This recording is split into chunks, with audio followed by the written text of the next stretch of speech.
Michael here from Custom Bike Fit, and I've been joined today by Sue, who's come in for a fit on her Focus road bike.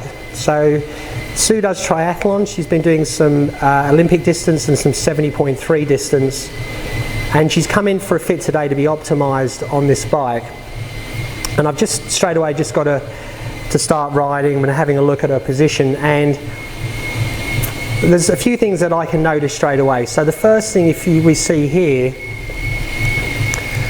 that Sue's forearm is on the pad and not her elbow, and we just had a discussion about this. I asked her the question, do you get neck and shoulder pain?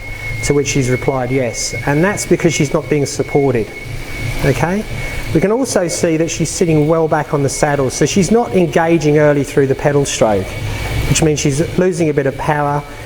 The quads, I guess, not blow up, but she can feel a lot of build up in the quads over the duration of the ride. And you can see also here that her back angle is pretty high. So Sue averages around 30 kilometres an hour for her triathlon bike split, which is great. And getting her into an optimal position, a more aerodynamic position, will really help with that speed. And we can, I'm sure we can help here with her power as well. So we'll check back in again in a few minutes' time. So here we are back. We've made some changes. Everything I've done to this moment I've just done by eye. So we haven't used any technology. What I've done is change the saddle. We put on an ISM attack, which has allowed Sue to come forward, and we've just had a chat. Sue feels like she's engaging earlier in the pedal stroke and getting more power, which is what we want. I've moved the position of the pads. I've brought the pads back, so the pad's under the elbow. This isn't optimal yet, but we're a lot closer. So she's now going to be skeletally supported. So that neck and shoulder pain that she was getting, we're going to help alleviate that.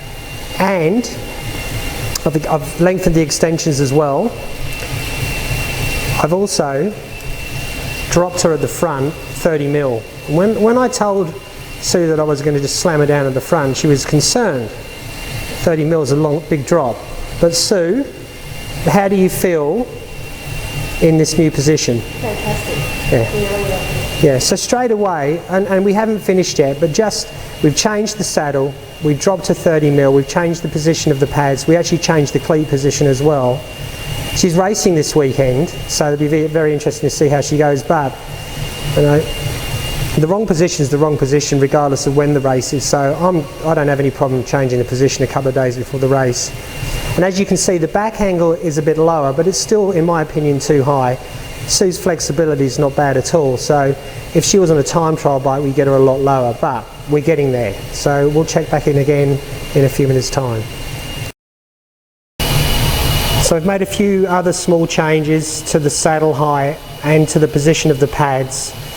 And this is about as aero as we're going to get with this particular frame. I'd like to see Sue a lot lower. She can go lower. Her flexibility again is good. And we've dropped her, as I said, 30 mil, and she's still feeling fine. She's feeling a lot more powerful than she was originally.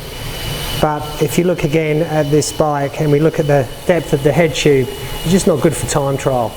So I'm going to let Sue spend a couple of weeks on this bike in this new position, make sure she's happy. But what I'm also going to do is I'm going to put her on the retool move now, and I'm going to move her into a time trial position.